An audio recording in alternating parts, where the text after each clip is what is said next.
Hello and welcome back to HCS Weekly. I thought, yo, this is my life. I have to go pro in Halo. In my head, thought that was more efficient, and I guess I was right. He was like the god. We would have to 2v1 like just to beat this guy. Like I don't know, man. I'll try to reach you. You're like, oh, let's see you guys later. A lot of Halo in my life, man. It's been a fun journey. I love it. Your weekly destination for all things HCS. I'm your host, ShyWay, and yes, we're back with more news and trick jumps and interviews. This time we're looking at yet another different side of Halo content creation. We're going to be looking at memes and parodies. So get yourself in your warthog and, drive on with us to Meme Paradise. Today's going to be a funny episode, hopefully a good time. We're just going to have some fun with it. Of course, as usual, guys, before we get to the interview, we have our trick jump, we have our news. Let's jump right into the news. Actually, let's first get our grassroots giveaway in there as well. I almost forgot. Guys, type ! grassroots in the chat. You can enter yourself in the giveaway for the BR skin, the nameplate. Remember to do that. Happens throughout the whole show. If you don't win it, come back next week. We give one away every single week. Now we can get into the news with MattyRums from noobcombo.com. I was going to call you trickjumps.com. How's it going, Matty? How you been? Not bad. How about you? Good. I'm good. I'm good. Sometimes I'm struggling on the Halo 5 grind. If you've caught my live streams, it's a bit of a mixed bag. But when I'm not doing that, I'm having a fun time otherwise. It happens. It happens. It does happen. It's hard to play as good as Saiyan, man. The dude's so damn consistent. He's just and now at the level that I'm at, I have to face him in matchmaking all the time. So it's like a constant test. Anyway, this is me just complaining once again. We got some news this week. What do we got? Anything interesting? There's a few things. First up, like usual, we have the playlist update. Wasn't anything fancy or big, but they added a team doubles preset to the social playlist. Okay. So it's available on all titles, all game types, and they added the team matching. I guess I forget the word, but they added team matching. So if you're a duo, you'll face another duo. If you're solos, right. You play solos. Right, which is something you definitely want to see. And this is 2v2 for MCC. I don't know about you, but I'm waiting on the competitive 2v2 playlist for H5 as well. I'm hoping they have a lot of people are waiting for that. They've been talking about that. So good to see that they have team doubles for MCC. And, of course, team doubles is one of the best game types in Halo. If you've got a good buddy, this is the best bonding experience is to play team doubles. They just got to bring it over to H5 now in the actual competitive format, and then I'll truly be happy. But we also have, speaking of Halo 2v2, we got the upcoming event, Halo Classic, which is going to be pretty incredible. They got more talent. Only a week away, yeah, which is I can't wait, man. I'm going to see you there as well, right? You're driving. Oh, yeah, I'll definitely be there. Awesome. So we have more talent coming in for the event. Who do we got? Oh, yeah, Fallout is making his return as the stage host. He's done stuff with Gears of War, Fortnite, Halo, World Showdown of Esports. Yeah. So you definitely seen him before. Oh, yeah. And then Nighty Night is returning as an observer and an analyst. And I'm pretty sure we all know who Nighty Night is. Done a ton of work with Halo and MLG. Yeah, I actually caught up with him a little bit recently. He's a fan of the H1 episodes. I know Nighty Night's a huge Halo 1 guy, so he was happy to see that I was bringing some of that into the rotation as well. Nighty's super knowledgeable about Halo. That's going to be great. And then Fallout's just he's a master at what he does. He's got no problem hosting. We also have event schedule released as well. We're getting so close, guys. What do we got for our schedule? Yeah, UGC put it out on their Twitter infographic of what we can expect, what we can expect to see at the event. Each day the doors open at 10 a.m. and on Friday and Saturday they're closing at midnight. Sunday there's no end time yet, I believe, but it's pretty much whenever the 4v4 finals are over. Okay. The Halo C 2v2 will take place on Saturday, start and finish, and the Halo 5 2v2 will begin on Saturday and on Sunday. Okay. I have some beginner questions here that I would love for you to answer. Hopefully you know. I'm not sure if you know. Halo CE 2v2, is it broadcasted? Please say it's going to be broadcasted. Oh, yeah, it is. It is. Okay, there's six streams. Oh, my God. Yeah. They're not kidding around. Two of them are quad streams for the 4v4. Which was so amazing last time. Yeah. And then one of the channels we dedicated to CE and one to Halo 5, I believe. Yeah, so I think a lot of people were kind of waiting. They weren't sure whether or not we are going to get a broadcast. Because Face It London, for example, they advertised the Halo 5 2v2. We got no side broadcast for it. There was no content. It was just, by the way, Drippy and Penguin won. So they didn't even announce that. They didn't even know. Yeah, they had to Yeah. announce it on their own Twitters. So, Yeah. yeah, I mean, this is way better. 6 separate streams. If you guys don't remember the quad POV from the last Halo Classic, highly recommend you check it out. It's so sick. You can see all 4 members of the team playing at the same time. And for somebody like me who wants to break down content, that's just like a dream come true. Yeah. So that's amazing. And then Halo CE 2v2 broadcasted is amazing. And then Halo 5's 2v2 broadcasted. This will be the first time we've seen some like broadcasted professional H5 in about a year now, since last fall. So I'm just freaking out just about all the Halo content we're going to get to see here, which is just pretty amazing, guys. So we're just over a week away, almost there. We also have new Aspire Esports roster. What's this? Yeah, so Aspire Esports, they had a team for the Face Ignite event. That was Jimbo and Two Foxy's team. But it seems like they've dropped them and they picked up the old Denial guys, Straight Sick Aries, Shelly, and Fantasy is the 4th. Fantasy was formerly of GMS. So Fantasy and Gabriel were kind of like the ultimate pair. I know Gabriel said he was stepping away, but then we saw him in the roster, and he's back. He's on Lux, yeah. So I guess they just agreed to part ways. Damn. I don't know. I don't know what that means, because that's the thing about the best players in Halo. A lot of them kind of are duos, you know? It's like the Roy and the Lunchbox, and now you have Trippy and Penguin. Before it was Trippy and Sanguine. But yeah, Fantasy and Gabriel, that's a huge pair. So to see them split off, hopefully that, is a good thing for them going forward. But of course, they're both individually talented, but interesting decision right there. So we got Straight Sick, Aries, Shelly, Fantasy, Aspire Esports, and then we have some tournament results for the past week. Yeah, the final qualifier for Halo Classic was this past Saturday. First place went to Aspire Esports with that same roster you just mentioned. Second place went to the Goobers. It was Cloud, Porky J, Omega is Better, and Zerka. And third went to Gang Squad Lit Swag. Wow. It was just that's the final name. It's pretty much the following esports roster with a sub. It's Neighbor, Boo Boo Doo Boo, Demon D, and Scarvane. Scarvane being the substitute. Okay.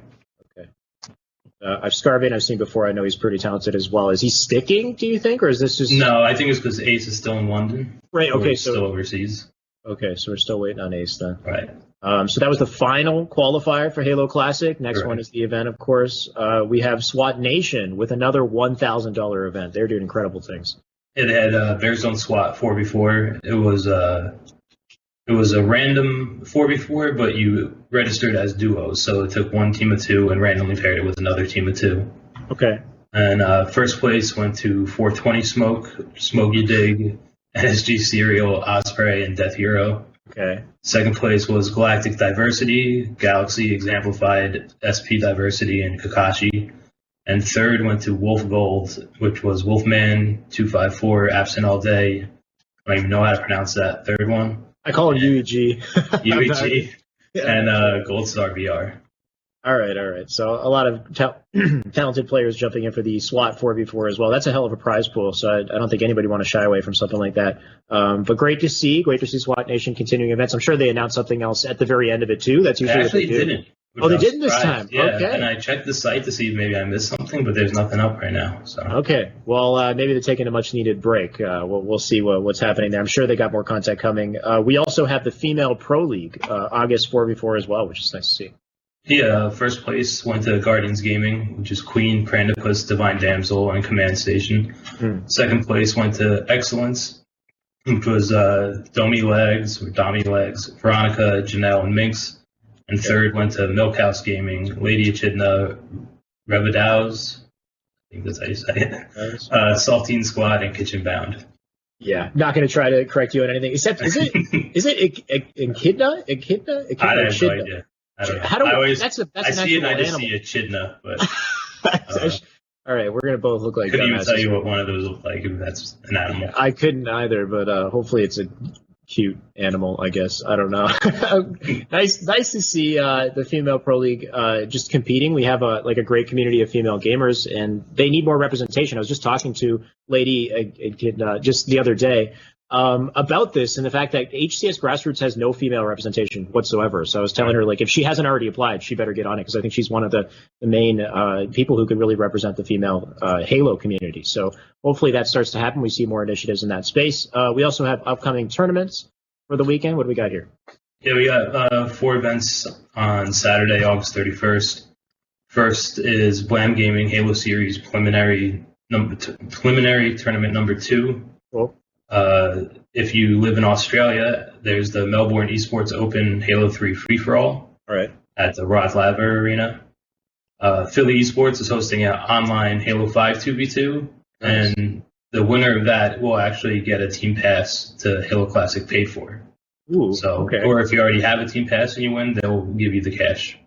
Nice. I wonder if they'll have any of the big teams like Shotzi, Renegade, some of these guys coming back to play who are very talented, Right. or if they even know about it. Maybe they should look into it. Yeah. And then last but not least, we have Bobetta's Halo 5 2v2. Bobetta, he's a player in Halo Draft League, so they're kind of sponsoring that event. Right, running his own stuff, kind of like Saintly for Halo 3, who's been doing Right. awesome stuff for Halo 3. So good to see. We still got more events coming up this weekend, and of course the big one, the weekend following, which is what we're all looking forward to. But that'll close the news for today. Of course, guys, everything that we have just talked about right here is available on newcombo.com. Matty has all this information on his website in detail, so feel free to check that out and just stay informed with what's happening in Halo. Matty, that'll close the news for today. Thank you so much for joining me. You got it. No problem, dude. I'll see you next week. All right, and that closes the news. Let's move right into our trick jump with ClearlyMe. How's it going, Clearly? You are frozen. Oh, no. Nice. That's not a flattery. I can still hear your voice, and I can see you talking in a little bubble in the top corner, but you're just You know like, what? On my side, I'm moving. I got the most unflattering. is this fixable? What do we do? If we jump to the, you're just back to me now. What if we jump right into the trick jump? Can we show that and then have his commentary? See how that works. Oh, it's No. Skype. Why? All right, here's go. here's the gameplay. I All don't know what happened. So we're doing S1 S2 on Guardian here. Now, My game's frozen. Is your game frozen? yeah, it is frozen. Oh, wait. Here we go. Okay. Here we go. Now it's frozen again. Okay. So now S1 S2 obviously widely known by almost virtually everybody, but there's one particular way that everybody seems to kind of lean towards, which is the method that's way easier to do on hardcore settings, which is just straight up just smacking the tree and gliding up to S2, Okay. which is actually a lot more difficult to do on default settings. So there's a second way to do it, which involves a ghost jump. So instead of gliding your way up the tree, you actually smack the tree at a lower point, and it slows down your upward momentum, and you can grab a ghost jump off the top of the door right there Whoa. and jump up. And Is it easier or harder to do? it is way easier to do, in my opinion, especially on default settings. Ooh. Again, on hardcore, the method of just gliding your way up the tree is actually easier, but on default, this seems to be the superior method. Oh, so okay. So if you're playing hardcore, you would still recommend doing it the traditional way. Yes. And in the traditional way, you're mashing crouch, or do you kind of just cut? Like, does it matter too much if you're mashing crouch when you hit that tree, or is more Well, when you hold crouch when you smack the tree, it increases your momentum. So it is crucial that you crouch when you smack it. Okay. I guess it is possible to land that without hitting crouch when you smack the tree if you hit it just right, but it would make it a lot harder. Right. You're trying to line yourself up in between those two lines, or do you think about that at all? You kind of just get a feel for it jumping into the tree. A lot of people say, like, you want to jump when you're between the two lines on the ledge here. See, you're jumping on the ledge, those two lines on the floor? Yeah, I jumped towards the last one more so, for this technique anyway. Okay. This technique, because you want to smack the tree at a lower point, so you have to jump later. Mm-hmm. So you smack the tree, slows down your momentum, and you curve into this corner, and you can momentarily jump off the top of the door. Right, so there's the second jump that you just did there that we can see. Can you feel when that moment occurs, or are you just kind of mashing jump until you hit just it? kind of mash and cross your fingers. But once you practice it, I mean, it's not so much crossing your fingers. It's right. More than likely 9 times out of 10, you're probably going to smack it. So you do mash and cross your fingers in a sense, but you're more comfortable, I should say. Yeah. Yeah. Awesome. But definitely, this is the way on default, which a lot of people don't know about. That's the thing. Why I want to show it today. And also the usefulness. After the fact of getting this, I had a guy dropping down to S1 there, didn't know where I was going, and I was able to pop up and use that to my advantage in this particular moment. Exactly. Yeah. Boom. Thankfully, you got the kill and the double. Yeah. There you go. Mm-hmm. Have you been jumping around on Halo 3 the most, you'd say, recently? Or are you kind of trying to get into Reach again? Have you attempted the 30 FPS Reach? Or actually, have you managed to get the MCC PC version yet? Or no? What are you thinking? No, man, I need to invest into a good PC, especially now that I'm streaming too, which would definitely be crucial for me. I actually just tried streaming the other day with my capture card, and it was super laggy. So definitely a PC setup is in the near future, which in turn definitely get MCC on PC. Right, because I can't wait until our Trick Jump segment becomes the Trick Jump Halo Reach segment, basically. In the near future, when we got, MCC PC, it's going to look beautiful. I hope all the jumps kind of carry over, or maybe there's even, I don't know if there could ever be new tech or new jumps discovered, but you know what? You'd be surprised. I mean, just like how on MCC, there's that pressure launch on Guardian, actually, right by Invis that never existed on OG. Now, pressure launch has always existed on OG, but you can never that one never existed on OG. It's something that only exists on MCC. Same thing with deployable shield launches. Never existed on OG, only on MCC. So there is new techniques that can be developed with a new frame rate, but it takes a very smart mind to find it. Okay. So hopefully, maybe find some new techniques. I'm not sure yet, but definitely Reach content is on the horizon. That's for sure. Of course. Yeah, we are a PC or not, it's definitely coming. Yeah. I mean, if anything, we still got, we got our fingers crossed that everything works well on Xbox, so we can at least play it on Xbox at a minimum. But yes, in the meantime, you're still the master of all the trick jumps. Of course, if anybody wants to learn trick jump and get involved with the community, you've got all your places to go. Where are those? Now, I do have a dedicated Discord server, which I will link on Twitch and on Mixer, of course, after my segment is over. There you'll find other OG players like myself who are willing to help you with any requests and things of that nature. We even have a challenge system to help test your abilities and get better. I also post content on Twitter, on YouTube, and also recently started streaming. If you want to find me on Twitter and on YouTube, it is at MCC Trick Jumps. And on Mixer, that is mixer.com/ClearlyMe. And hopefully I'll be streaming probably tonight and tomorrow night. So if you guys want to catch me on, I play a lot of Infection. I use a lot of hiding spots and piss a lot of people off. That's where it matters most, right? All these jumps and hide spots. I do have a lot of unique content that a lot of people aren't doing right now. So if you want to catch me, mixer.com/ClearlyMe. Awesome. Yeah, I completely agree. And I'd say even if you're not a trick jumper in Halo, guys, check out his Twitter. He's putting up just ridiculous stuff on Twitter on a regular basis, from jumps to speed runs to just a whole wild set of things across every Halo title. You're doing it all on all the different titles. So great place to start, at MCC Trick Jumps on Twitter. And that is our trick jump for today. We'll be back next week with some more. Clearly, thank you so much for joining me once again. Yeah, thank you, man. And hopefully next week I won't be frozen. I hope so too, man. I'll see you around. Hey, take it easy. All right, and that's our news and our trick jump. Let's get right to our interview with the meme master, the master chief of memes. I don't know what to call it, but Taquin, TheReachWay. Welcome to the show. How's it going, man? Thanks for having me.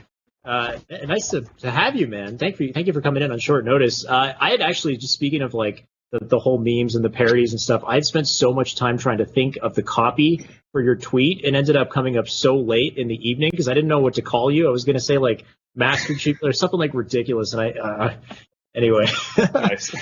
How you been, by the way, though? I saw you streaming. I sent my viewers over to you and then you were playing Halo Jenga with Uber Nick or something. What was that? Yeah, no, good. It's just a custom game called Jenga, and there's just a bunch of shipping containers that go super high up, and then there's a Phaeton that comes in and tries to just kick your ass off the tower. So that's what we were doing. But yeah, thanks for the host, by the way. I appreciate it. No problem, man. I always love your stuff. Your content is always genuinely funny and different. I feel like not too many people are focused on Halo parody, comedy in Halo behind the Master Chief these days, at least, because Halo isn't quite as mainstream as it used to be. So it's nice to see that you're still kind of putting that stuff up there. And we're definitely going to look at some of that stuff as well. How you been otherwise, though? You're kind of just are you getting a consistent schedule with the content of the stream again, or you've been traveling recently? What have you been up to? Pretty good. Last night I sprained my ankle, so that was pretty recreational. No. But no. Dude, I don't even know. I was running, and then I turned left really hard and just rolled my ankle. It was bad. Oh my God! Did you run off it? Sometimes, but yeah, if I cry out in pain randomly during this interview, that's why. I've been good. It's getting a consistent schedule is something that I'm really trying to do now. Because you're right. Like this last year, I've been traveling pretty much nonstop, and it's been kind of challenging balancing YouTube and Twitch and everything like that with just like being out of the country a bunch because I did some stuff for school and and things like that. So trying to get back into it. I have PAX tomorrow. I'm heading there for about a week, and then after that, I'm just home and I'm getting to the grindstone. So awesome, trying to get it back on that. What's at PAX? What's the goal for PAX? I'm assuming there's no Halo stuff there. Is there? Do they have the Fireflight or anything? Well, so for PAX, it's basically like at this point for a lot of us, kind of like a family reunion for a lot of the Halo YouTubers and people in the community. Because it's just kind of a big, like it draws people together. So it's not so much PAX itself, other than like a ton of Halo people come out and we all hang out and there's cool events and things like that. So it's more for like the social aspect for sure. Yeah. And this year, which will be pretty cool, Ubernick and our friend Jack Fletcher from Ultimate Halo, they're going to be out as well.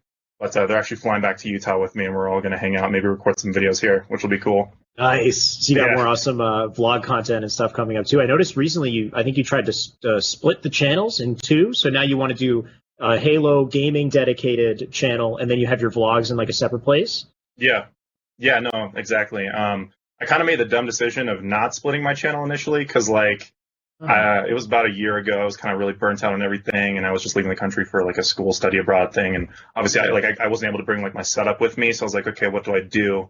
And I kind of got into vlogging and things like that. And so I kind of just started uploading on my main channel, but it didn't really work out too well because I just got really busy. There's a number of things that came up, and I was like, I don't know why I don't just split this in two because these are vastly different kinds of content. So, so I have one channel dedicated to vlogs now and one dedicated to everything, Halo and gaming and stuff like that, which is definitely the better option. But yeah. I mean, not to start a whole thing on this, but do you not think that like your Halo fans would not mind seeing vlogs as well, or did you find that like the people who came in for the gaming content preferred to just watch the gaming content? They didn't really want to see the. I don't know if you have like metrics that you're looking at, or you just kind of like came to the realization.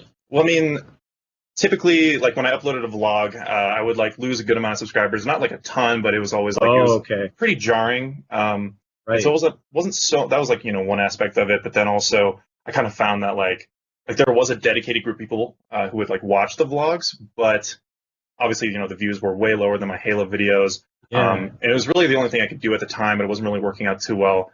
And so I just kind of made the decision to split it because at the end of the day, it's kind of better to, it's better to not spread yourself too thin on one channel. And that's kind of what was happening for me. Definitely. I just want to keep it locked to Halo and gaming on TheReachWay. And then I just call my vlog channel my name, Talkwin. But okay. Yeah. I think it's a good way to.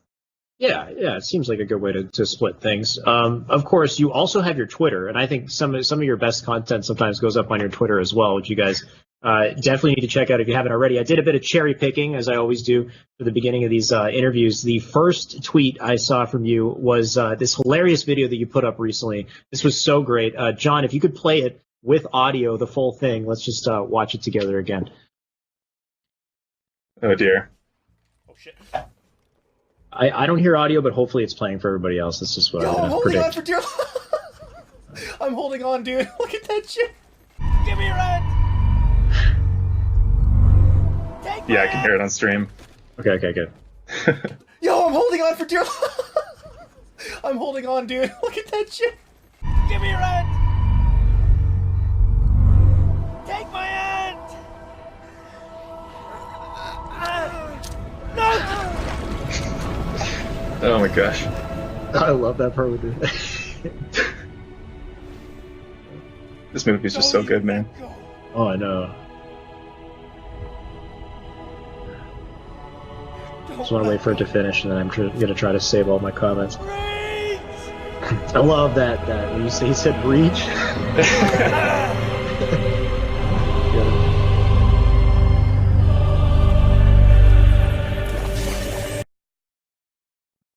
So great, man. I think that, oh my God, the moment I saw that, I retweeted it. But one of my favorite parts was Samwise saying reach. Yeah. And then you throw up the box art of the game. It was so perfect. How do you did you think of Lord of the Rings when you saw that? Like, is that just like what came to mind? Like, how do you go from, I'm hanging to like, this is content? I don't know, man. Like, so yeah, that night I was streaming, then that happened. It was just, kind of a funny moment or whatever. And then I got off stream. and I was supposed to help my family with cooking, right? I'm like, Okay. all right, guys, hold on. So I just like came back in here. I was like, oh, it kind of looks like, you know, when Frodo's hanging in Lord of the Rings. So I just like whipped it up real quick and threw it up. It took me like an hour, and they were very mad at me because I was supposed to be chopping vegetables and stuff. So Right. yeah, but I don't know. It's just kind of random. I'm glad you liked it though. Yeah, I mean, like I love even like the shoddy kind of editing where like you just kind of like copy paste insert the Spartan into like the Lord of the Rings scene. Like it looks dumb, but that's the humor of it. You know what I mean? Like Yeah. that's what's Like so I great. wanted to like when Frodo's hand is like up there, I wanted to like screenshot my Spartan hand and cut it out. But like that Right. was just gonna take me like another probably like 30 plus minutes to do, and I was already getting yelled at. So I'm like, all right, I'll wrap this up. Okay. You didn't know that he said reach until you saw it, probably, right? You're Yeah, like, no, this I is didn't. I was perfect. like, oh, hey, yeah, people are talking about, you know, reach flooding, so I might as well throw that in there. Yeah. It worked out, yeah. Yeah, somebody else commented something about like it looks like Star Wars when Obi-Wan is hanging, and it does look like that because he's hanging on this like little orb thing jutting out of the wall, and then he does the flip like Yeah. over Darth Maul's head. Right Yeah, after. yeah. That's Yeah. Phantom Menace, right?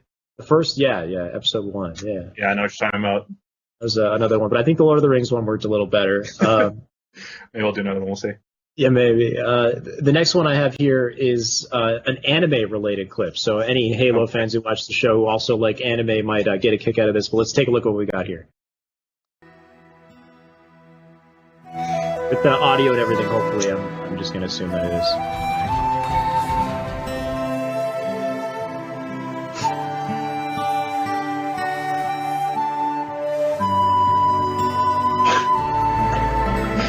This is a throwback. Okay, you can tell me.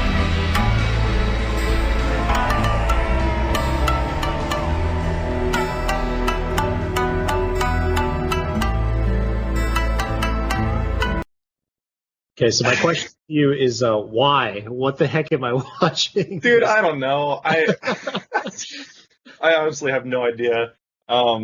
Actually, I do, but no. I was in Florida recently for the first Halo Outpost event, and while I was there, I visited some of my friends, and I guess there's like a Naruto themed ramen shop in Orlando, and so we hit it up one day. There's like a little swing you can go up and like take a picture in it. For those of you who don't know, in like Naruto, it's like a common like flashback of Naruto just sitting all sad on the swing. Right, and the music you have too is the classic, like when somebody dies in the show, like that's the music, the sadness and sorrow. Yeah, or they cut away from the fight for like 15 episodes as they're like thinking about a backstory, and that Right. plays like the whole Right. time. Yeah, Classic anime moment, yeah. yeah, exactly. And so I just like overlaid some footage from a Q&A that I did a couple years ago, where we did like a Naruto skit where someone asked me if like I had reached my peak ninjutsu level or something, and yeah, I don't know. We just recorded some skits for it, and I was just throwing it up just because.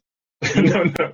I've always, because I'm actually a big anime fan too, as well as a Halo fan. So I've always been thinking, like, is there a way I can inject my passion for anime and Halo together without like losing audience? Do you feel like there's a lot of crossover? Like, do you ever try to put anime in your Halo videos in any way, and do you get positive response from that? Have you ever Yeah, seen something like that? I think Even like anime- Ninja now is like saying like Demon Slayer is one of my favorite of all time. I don't know if you've seen Demon Slayer. I haven't. It's actually on my list to watch, but I've Oh, heard you really gotta good things see it. about it. Yeah. Yeah. No, I think anime in general has kind of just shaped my sense of humor over the years. Okay. Because I'm trying to think, I don't really remember what was the first one I saw, but it's just kind of a thing. I do remember at one point when I was much younger, my mom and I watched the entire first Naruto series together. If you can Your believe mom that. watched it with Yeah, you. yeah, That's- we just like binged it like years and years ago, and I was like, that just kind of like got me into it a little bit. But it like over time, it kind of shaped my humor, and I don't know, I just started inserting it into Halo stuff relatively recently, just not like really intentionally per se, but just because like it like a lot of things that I find funny, it's kind of different like tropes and cliches and stuff like that. Yeah. So I'll just throw it into videos, and I think people enjoy it, so I kind of keep doing it, and it's become sort of synonymous with, I guess, my me and my brand somehow. So I'm just running with it because it's fun as hell. So Yeah, and I feel like anime's gotten to that mainstream point. Like even just like you could take like DBZ or something related to Yeah. Halo like all the time. Like so many streamers, content creators are constantly taking popular animes, throwing them in with Halo as well. It works well. But you said you and your mom, not to get into a whole anime discussion here, but the first portion of Naruto's series is like 130 episodes to get through the Yeah. child. arc or whatever. You're saying Yeah. your mom watched all that with you? Because that's nuts. Yeah, like I don't know, like every other day, like after we ate dinner or whatever. This is back when I was in well before high school.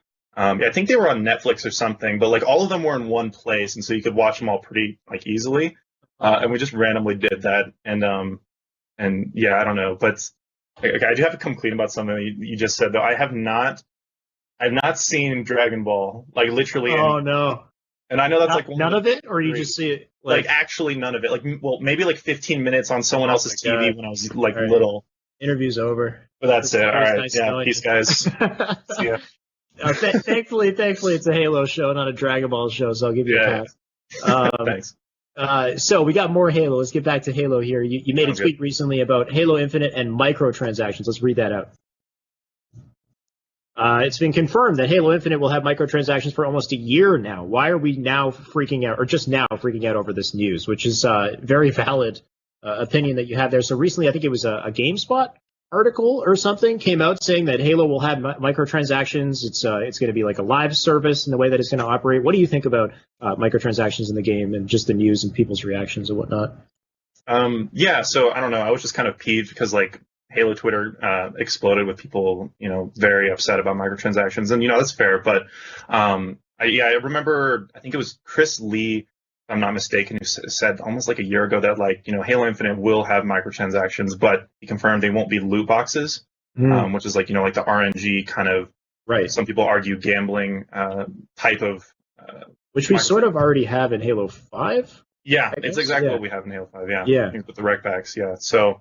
My thoughts about them being in Halo, I'm not entirely, obviously I don't like microtransactions, right? But I understand their necessity, and when it comes to certain structures of games, right? So like we know Halo Infinite, I saw on the community stream recently, Sam, she said that Halo Infinite is going to be a game as a service, right? So it's kind of going to be Halo as a platform rather than Halo 1, 2, 3, Reach, Halo 4, Halo 5. It's not going to be just a numerical release. It's going to be Halo as a platform going forward. And they're building that as like something that they can just expand on over time. And so obviously all the dev time required to like making a live game that continuously evolves and they're going to add content, that's something that I would probably argue you have to an extent, especially with like the cost of game development going up and then like the nature of Halo Infinite as a game, as a service. So, I understand its necessity. I'll be interested to see how they implement it. Hopefully it's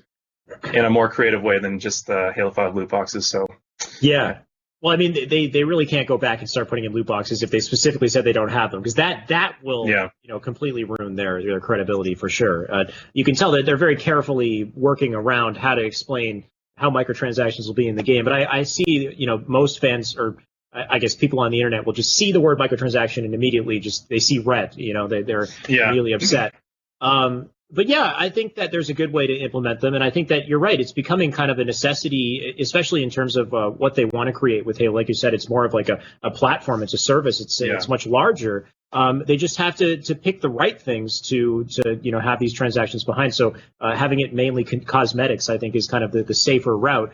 Some people are saying that even though it's cosmetics, like, shouldn't we be able to put in the grind time and earn those cosmetics instead of one guy who just buys them or whatever, which I understand that argument too. I was thinking, is there a way they could have cosmetics that are exclusive to your grind time and cosmetics that you can buy as well that are also badass? I don't know if they could somehow bridge the gap there and try to That's a good question.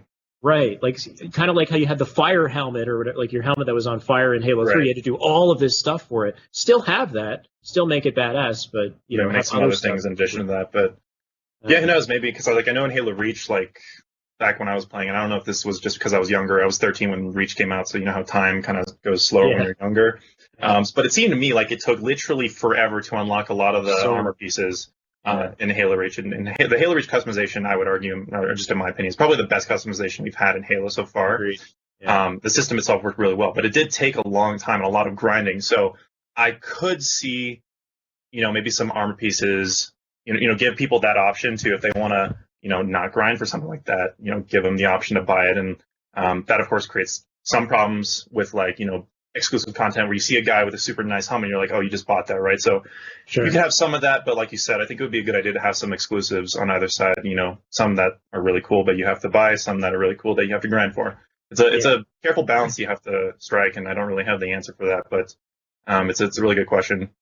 Yeah, absolutely. And I mean, in the end of the day, if they do it correctly, the money that they make from this could also, work towards funding projects that us as fans want to see in Halo. You know what I mean? Like, as far as not just improving the game, but also improving prize pools and things in esports, for example, which is something they did pretty well in Halo 5 is, people don't want to buy rec packs or whatever it is. But when you buy those skin packs, and half the proceeds or whatever it was goes towards your esports prize pools, and that helps the pros continue to, play the game at a high level. I think stuff like that is very helpful for growing the Halo community and keeping things relevant. So there's a good way they can do it and channel it into the right avenues, and it can work well. And I mean, Fortnite and all these games are perfect examples of how that platform can work, in a pretty successful fashion. I think the biggest thing is just continuing to update the game, add features that we're looking for, and people will shut up about the microtransactions if it's not, that big of a deal. Yeah. I mean, like Halo 5, it kind of went that route for a while too, with like the monthly and bi-monthly updates. Yeah. Like when those were happening, it was amazing for the game. Yeah. Like, cause at every single time one came out, there was just a ton of hype around Halo 5 as a game, YouTube content, Twitch streams, everyone trying out the new stuff. Yeah. And it kind of, I think in my opinion, showed that like Halo could be really effective as like a game as a service. Absolutely. Which is the direction they're going with it. We have confirmation of that. So I'm excited.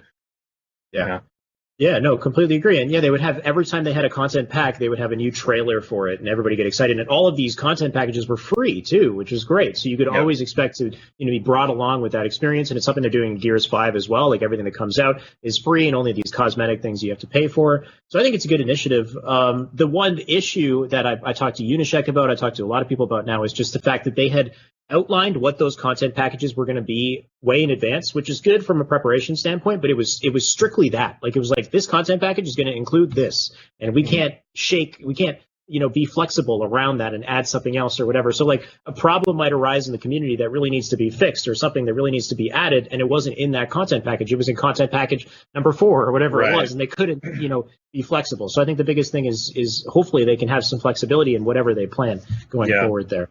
I think also Slipspace, like the new engine they've made for it, will probably assist with that, because that's kind of like the whole point, at least from what I've heard from them, like to make it easier for them to add stuff and be more flexible with their updates. Yeah. And thankfully, I think that's the whole idea behind just creating this new engine for the game, is something that's scalable, that's kind of malleable in that way they can change it. The last tweet I got from you here is a classic meme, but Halo style, with Uber Nick here. Let's take a look. Oh yeah. When you one shot and she keeps dating. This is a real problem, man. Nobody wants to get nated with one shot. That's not ideal. I mean, Nick's face says it all. Is this Nick seems to be the source of a lot of your hilarious memes. Is it just his face? Like, what is it about him? He's just perfect for it. I don't know. I mean, Nick and I are best friends, both on the internet and IRL at this point. We have this joke that we're like IRL friends now, because we'll have seen each other 3 times this year. Once I go to PAX, which is pretty cool. But so we just constantly, we used to, collab a lot on YouTube, and only reason we haven't recently is just obviously because I've been gone and like haven't been as consistent. But our sense of humor is aligned in a lot of ways, and so we're always just like memeing about doing just whatever that makes us laugh, and a lot of our content's kind of tied together in that way. But I have to say that caption, like when you one shot and she keep dating, that was a throwback to like an old tweet of Vito's. Okay. Like someone warped his profile picture and had that caption there, so I was just throwing that up. Okay. Refreshing it a little bit, but yeah.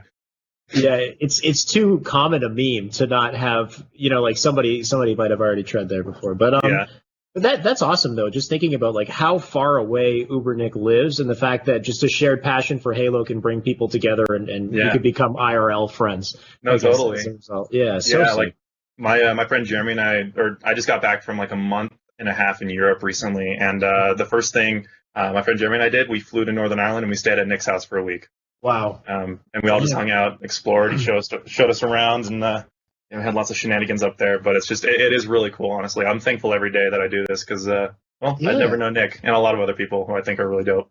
How not I don't know if this is like a personal question or anything, but how are you managing to fly to all these locations, my dude? Because I would love to fly to Northern Ireland, but that's a pricey, time consuming. You know what I mean? Like it's tough to find the funds. So. Yeah, no, for sure, and that's kind of why I'm chilling at this point, because I've exhausted my my funds in terms of traveling. But yeah, it was a mix of like some stuff for school, because a lot of the stuff was some study abroad things, but then like a trip like that, for example, like I had a part-time job in addition to YouTube as well, that I would just do specifically to fund flights. And so that's kind of where a lot of that came from. But I'm chilling now because I'm going like 100% into YouTube. Nice. I don't have that part-time job anymore, so I can't just hop on a plane whenever I want. Well, I mean, looking forward to the YouTube grind though, man, because you have some very unique content, and with Halo kind of hopefully just ramping up, the hype seems to be it's not there yet, but it's going to happen. It's going to happen. I'm really excited. I'm so ready. And that's when we all got to go in hardcore. So, yes. You're at the perfect time to start chilling and get yourself ready for the inevitable just upward trend here. This is how you too, man. I saw you start streaming. You got to keep up with that. I do, even though I don't always have good streaming days. I got to keep it going. It's understandable. I mean, I've been traveling so much. Like a lot of my shot is like really bad right now because I like haven't been on consistently, and so every stream is just me trying to warm up and like not suck. So there's a lot of like self-criticization. Criticization. I don't know. Criticism, or maybe criticism. That's the word. Sure, that's the one. Thanks, man. Yeah. No, the biggest thing for me is how stubborn I am, though. It's like I will continue to go headfirst into arena, even if I'm doing poorly. I'll just and again. It's like somebody be like, oh, well, why don't we play some Super Fiesta? Let's have some fun. Let's chill, shall we? I'm like, no, screw you. I'm gonna go fucking right back into arena and torture myself. And there's no other there's nothing else we're doing today. I feel that so much. You have no idea. Yeah, it's like I'm just so stubborn with it, and I will continue to be. I just need to change my mindset and approach. Anyway, this is let's get into your channel though, because today you're a YouTuber with over 50,000 subscribers. You're uploading a variety of high quality Halo content, from gameplay, montages, and live commentaries to skits and vlogs and even parody music videos. But where did it all begin for you? How did you first get into Halo and then content creation? So how did I get into Halo? The first time I ever remember playing Halo was someone I have a family reunion I go to every year, because I have like a huge extended family, and everyone is everyone's relatively sane, and so we'll all come together and hang out. And so when I was younger, someone brought Halo CE on their laptop, and I remember I had to have been 8 or 9 maybe, something like that, and I remember just sitting watching them play, and I had just never been so enchanted by something. It's kind of a generic story in the sense that the first mission I saw was the first mission of CE, kind of like a lot of people have been into Halo. To the open worlds kind of. That's exactly. Yeah. So the first mission's actually in the ship though, right? It's like all tight corridors. Okay. So I caught the end of that mission, and then he beat that mission and went on to the next one, which is where everything opened up, and the only video games I had played or I had owned myself, I had a Game Boy Color with Kirby on it, and so this was just a whole new world for me. Yeah, and it was insane. And so I didn't actually play Halo again for many years, and I didn't have an Xbox until I was 13, and I got one when Reach came out, because I knew that there was a new Halo game coming out, and I remember that name from back then, and it was the best thing ever. So I did play CE on my little tiny netbook before that, so I would play custom edition Halo CE a bunch, but then my first console Halo was Reach. How do you run that? What's your netbook? Does it have the specs to run Halo CE, or is it some sort of No, it doesn't. It was not. It was I want to say it had less than a gigabyte of RAM, and it was just this tiny little productivity 11-inch laptop. Right. But it worked. So I would just play Blood Gulch CTF all day, every day, and my homework suffered as a result. But yeah, so that's kind of how I got into the game. So the grind kind of truly began with Reach, though. So I guess did you miss the Halo 3 wave? It was all exploding, and you missed it. You missed the social, the customs, big team battle, Valhalla. I was never part of that. I was never part of the Halo 2 wave. I was never part of the Halo 3 wave. Who are you? I don't know, man. Just someone who missed out on Halo's glory days, and it sucks. But you know what? I'm here now. So there's glory in every Halo title except maybe Halo 4. I think there's when you put the time in, you realize that all of them are beautiful games in their own way. I think, and Halo Reach especially was one of those ones that was very kind of misunderstood. It was immediate right. It didn't quite have, or it had all these new techniques that people didn't really want to see in the Halo franchise. But after they kind of tailored things up and updated it. It became a very good game. But how was your experience with Reach, though? Yeah, well, no, exactly. Like Reach for me, because like it was my first console Halo and it was the first, it was like my first Xbox and all this stuff. It was obviously an incredibly nostalgic experience for me, like, or it has been. Like I just loved Reach, every aspect of it, and it honestly, like, yeah, no, the Halo Reach means a lot to me, and so basically, kind of, I was really bad. Like I still have a theater game saved of like I think one of the first, because I didn't even know theater mode was a thing. When I found out, I was like thrust into 2047. Like I was like, how in the hell is it possible to epic. fly around a game that you've already played and do all this stuff? So like that was really cool. But I have the game saved and I am just the worst. Just the worst. And so like it was a slow kind of grind to not be negative. Because I was negative in Reach for the longest time, and then like slowly kind of like figured out how everything worked, and got broke even eventually, and then kind of after that randomly, I actually don't really remember exactly how this happened, but my friend Michael and I, who's my best friend, still is one of my best friends, and Nick's one of them. But yeah, we found out like what a ninja was, right? And he showed it to me. There was like some video on YouTube, and I was like, okay, that is straight up the coolest shit I've ever seen. I know it's like a super, like, kind of, I don't know, troll move, too. Trollish thing that you get annoyed at. But I didn't really know any of that, and I just thought it was sick. So, like, he and I would basically just split screen multiplayer all day, every day, whenever we didn't have, like, school or anything like that. And eventually we kind of, like, got better at it. And we just kind of started making montages and stuff like that. And I remember, like, back when, I didn't have a capture card, but back when Bungie.net was still up, they had the Bungie render minutes where you could essentially upload a clip to your file share, right? And then go on Bungie.net on your laptop or whatever. And you got 5 free render minutes a month, but they don't stack. So you have to use them up, then wait another month to get another 5 render minutes. So what the heck? You could use 1 render minute to render 1 clip at a low quality. So I used my 5, rendered out 5 clips, waited another month, rendered out 5 more clips, and you just downloaded it from the site. Yeah, and it was insanely overpriced, like just absurdly expensive to buy these to get more render minutes. Okay. Yeah, like if you actually wanted to get like ones for HD and all that stuff, it was like really expensive. It was so stupid. Friggin' internet in 2010 is what we're looking at right here. Yeah, man. Yeah, exactly. And so yeah, we used those render minutes, and then I made just the worst video ever. It's just like this ninja montage, and that's kind of what started it all, because I just thought it was dope, even though objectively it's pretty terrible. But at the time, I was proud of myself. I was like, hey, Michael, check it out. I made a video showing off what we've been doing. And so I kind of went from there. So that was kind of like the first stage of it, I guess. Okay. So you're fascinated with Halo Reach and the Ninja. I have a YouTube video that I pulled from you because I noticed that trend on your YouTube channel with ninjas, and I guess we'll talk about that in a second. The first thing I did, though, is I went all the way back to your first video ever uploaded. And I don't know if this is your first video ever like uploaded or if you deleted ones before that or whatever it is, but it's just a gameplay. It's Elite Slayer on Countdown, I believe. Let's play it up. Let's play up the gameplay in the background here. And as I was watching it, I just realized how badass Elite Slayer is. Like I missed this. I totally like almost forgot, like practically like erased it from my memory or something. But this was so sick. You were elites. I think you only had evade, right? You could do 2 evades and you had to wait for it to come back. Yeah. And get the needler rifle.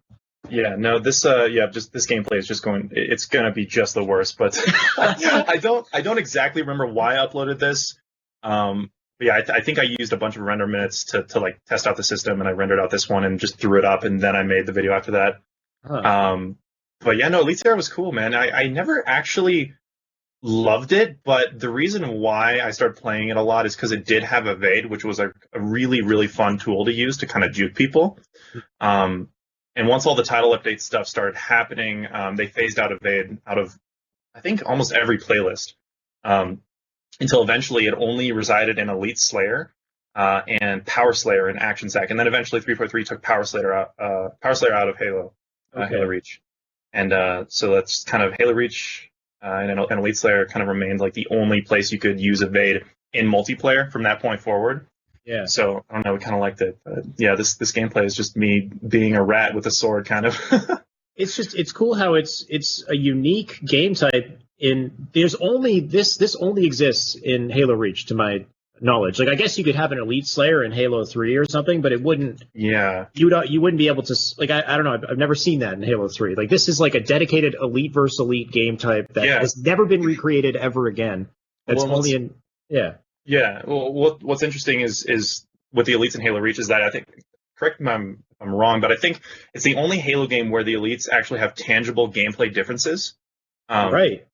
Versus the Spartans. So, like, I can see me go for a ninja there and just get completely annihilated. But yeah, so a couple things I can kind of remember off the top of my head. Like, you run faster or you move faster, you jump higher.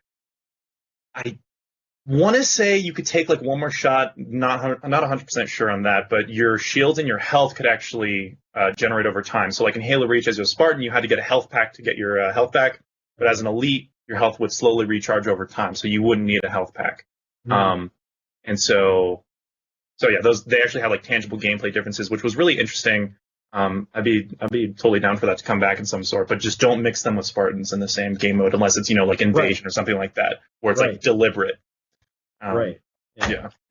It'd be weird if you had a competitive game type and you had to pick the Elite or the Spartan, but I think as a concept, this is cool, though, like having Elites as a character in the game that have different capabilities, and then that kind of, allows, because I'm always thinking of ways that you can get, your advanced mobility and your classic fans on board with these games, because they always fight with each other, you know what I mean? Like you have a thrust in Halo and somebody's going to be upset. But if you have an Elite and an Elite has its own separate abilities that Chief has or whatever it is, like does that create some sort of, unique excitement or something in the game? But of course, from a competitive standpoint, you wouldn't mix them. But just, this Covey Slayer is very interesting. And it's going to be cool to go back and play this. It's something completely unique to the Halo franchise. I'm excited. Yeah, I was looking through the comments on this video as well. One of them I thought was pretty funny. It's holy hell, ReachWay. I haven't ventured this far in your channel before. And then you replied saying, some say if you go too far, you'll be stuck wandering the heaps of mediocre videos for the rest of time. This was 3 years ago. Would you say that you're still producing heaps of mediocre videos till the end of time? I'd say I'm producing sparing amounts, but they're still mediocre. Okay. No, like, I don't know. Like, ever since I started my channel, I was kind of the mindset that no matter how terrible one of my videos is, I'm never going to private it or take it off, because I think it's important for people who are starting out with content creation to kind of see where people come from, right? Like, if you go back to the beginning of my channel, you can see some terrible videos like this, right? But then over time, you see, like, subtle improvements. And with each upload, it kind of gets better and better, and I find my footing. And I didn't want to be a channel where just everything was completely polished, right? Like, I wanted to keep all those failures and sort of bits of mediocre content up. So if someone was looking back, then they'd say, like, hey, he's just a dude who started out and wasn't very good at it, but he kind of improved over time. That's something that everyone can do, What a fair, level-headed way of looking at things, and I cannot relate to you whatsoever. I used to have Gears of War videos, and I removed, or not like I hid majority of my old Gears videos as I cringed so hard trying to watch my old videos. I was like, hell no. Oh yeah. Nobody gets to see it. But I like your mindset towards it. The one other thing I noticed about the video is it says some epic gameplay featuring Big Bunny 15937. Who the heck is Big Bunny 15937? Does that have any significance today? It does. So my current Xbox gamertag, which I'm not really sure why I haven't changed, probably just nostalgia, but it's Ninja Big Bunny. That's still my gamertag to this day, but Big Bunny was like my old one, and I wanted it without any of the numbers, but it was taken, unfortunately, and so I kind of had to add some numbers there. Like I think a lot of us had to do. But the name itself, there's a movie with Cameron Diaz and Matthew McConaughey called Fool's Gold, and I believe it was Kevin Hart. He played a gangster in that movie called Big Bunny. Okay. And I don't know why, and I think I was like maybe 10. Yeah, exactly. Like, I think when I was like 10 years old, I saw this, and I was like, that's like the coolest name I've ever heard. Like, I don't know why, dude. I just thought it was the most badass like nickname ever, just Big Bunny. Like, I don't know why. I thought it was really cool, and so I was like, I just wanted that as my gamer tag, and so that's kind of still it today, but just with Ninja in front of it, obviously because of the Ninja past and all those shenanigans. Right. And how do you go from Big Bunny to the ReachWay? I guess you love Halo Reach, so is that kind of like the easy transition? Yeah, that's like the long and short of it, I suppose. But my parents were not really thrilled about the idea of me making a YouTube channel back in 2011. And so I was hanging out with my friend Jeremy one day, and I was like, hey man, we should make a YouTube channel together, because technically it's not my channel, it's our channel, right? And I remember we were sitting in his computer room, back when that was still like a thing. And we were just trying to think of names. And there was a movie called The Foot Fist Way, with Bride or something like that. And I was like, oh, The Foot Fist Way, Halo Reach, TheReachWay, right? And it was the whole Reach part of it was kind of, it was on the fact that I love Halo Reach, and I consider many parts of it perfect. And obviously that's not an opinion everyone shares, but I kind of mean like the design of the UI, like the symmetrical, proportioned nature of like the armor, like the aesthetics, the campaign, a lot of just aspects of Reach I find perfect and like really well done. You can tell there's a lot of effort put into it. Yeah. And so that was kind of the philosophy behind it, if you want to get a little deep into it, but because I kind of, me as like my like as a content creator, I always want to go above and beyond with everything I do, and that bites me in the ass a lot, because I end up taking longer on certain videos than I really should, because I want to like go the extra mile to make something like really funny versus just like, oh, haha, that's kind of funny, or like film an entire Naruto skit on the beach that takes up 2 days,